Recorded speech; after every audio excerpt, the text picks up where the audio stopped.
आगे बढ़ते हैं और जिस तरह के बहुत सारे ख़ूबसूरत अक़वाल इमाम अली के जो हैं उनके बारे में गुफ्तगू हो रही थी, एक चीज़ जिसको हम अक्सर गुफ्तगू में लेकर भी आते हैं और मैंने लोगों को बड़ा कैजुअली इसको शेयर करते हुए देखा है, तो मैं चाहती थी कि आज उलमा इकराम हमारे साथ मौजूद हैं तो इस पर ज़रा हम रोशनी डालें।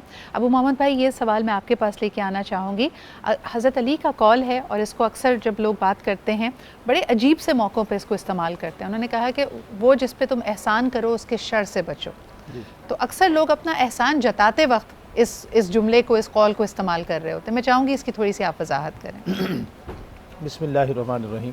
बड़ी खूबसूरत गुफ्तगू हो रही है। देखिए, हज़रत अली रज़ी अल्लाह तआला पे गुफ्तगू करने से पहले ना हमें थोड़ा सा इस बात का ख्याल रखना चाहिए। अल्लाह के नबी सल्लल्लाहु अलैहि वसल्लम की हदीस है, इन्नल्लाह अख्तार अली वख्तार अली अस्हाबी। जिस तरह अल्लाह ने मुझे चुना, मेरे साथियों को भी चुना। सुभान अल्लाह। तो हमें गुफ्तगू करते वक्त हम कभी कभी गुफ्तगू करते हैं तो उसे अपनी ज़िंदगी के पैराए में समझते हैं। हमें जब भी गुफ्तगू करनी हो तो ये समझें कि हम इंतिखाब रब्बुल आलमीन पे गुफ्तगू कर रहे हैं। हज़रत अबू बकर, हज़रत उमर, हज़रत उस्मान, हज़रत अली, ये वो शख्सियात हैं जो इंतिखाब रब्बुल आलमीन हैं। बेशक। तो ये जो हज़रत अली रज़ी अल्लाह तआला अन्हु का फरमान है ना कि जिसके साथ तुम एहसान करो उसके शर से बचो। दरअसल में ये भी एक हदीस का तर्जुमा है। ला यदखुलुल जन्नत हिब्बुन वला बखीलुन वला मन्नान।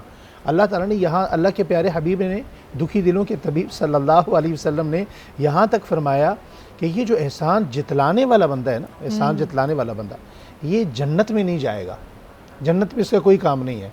और चूँकि हमेशा ये आदत होती है फितरत में इंसान के कि इंसान के साथ जो नेकी करता है इंसान उसके हसद में मुब्तला होता है। तो ये हसद जब इंसान के अंदर पलता है तो तीन चीज़ें उसके वजूद के ऊपर आती हैं, ज़ुबान पे आती हैं, जिसको हम अपनी मादरी ज़ुबान में कहते हैं बदगुमानी, दूसरा बदज़ुबानी, तीसरा बदनिगाही। ये तीनों चीज़ों में वो शख्स बुरा हो जाता है।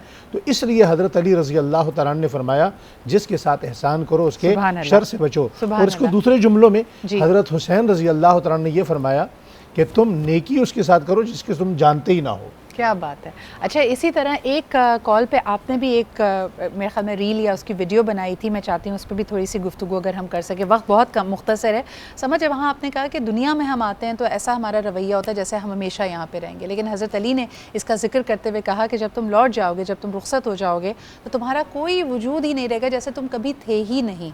इस कॉल से आप क्या समझते हैं और इसने आप पे क्या असर डाला है?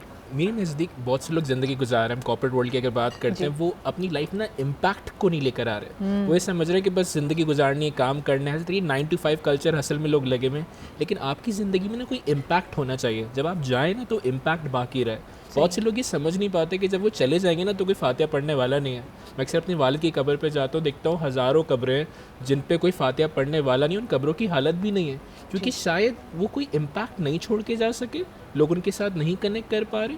हज़रत अली का एक और जुमला बहुत कमाल है कि ज़िंदगी में ऐसे ज़िंदा रहो कि लोग तुमसे मिलने को तरसें, और जब मर जाओ तो लोग आंसू बहाएं। यानी बहुत से ऐसे लोग हैं तारीख में जिनका जिक्र आता है तो आंख में आंसू आ जाते हैं। नहीं, अगर हम अपनी ही बात करें, ऐसी हस्ती का आज हम जिक्र कर रहे हैं जिसको यकीनन हमारा सिर्फ गुमान है, वजदान है, हम उनके बारे में पढ़ते हैं, यही एक तरीका है हम अपनी क़ुर्बत और अपनी मोहब्बत का इजहार कर सकते हैं। लेकिन आज भी कितनी आँखें हैं जो हज़रत अली की याद में नम होती हैं, कितने सीने हैं जो उनके इल्म से सैराब होते हैं। तो अल्लाह ताला हम सबको ये तौफ़ीक अता करे कि हम कुछ सीख सकें और इन हस्तियों की जो सीरत है उसको अपनी ज़िंदगी में ला सकें। अपने तमाम मेहमानों का शुक्रिया अदा करना चाहूँगी। ज़ुहैर भाई हमारे साथ मौजूद थे, समद हमारे साथ थे, अबू मोहम्मद भाई हमारे साथ मौजूद थे, हुसैन मसूदी साहब हमारे साथ मौजूद थे। दामन वक्त में गुंजाइश बहुत कम होती है और आज का दिन पूरे महीने की तरह रमज़ान मुझे लगा इस दफ़ा पर लगा के चला गया है। तो उम्मीद यही है और कोशिश भी यही है कि इसके अंदर हम अपने नामा-ए-अमाल में कुछ अच्छी बातें लिखवा सकें। आखिर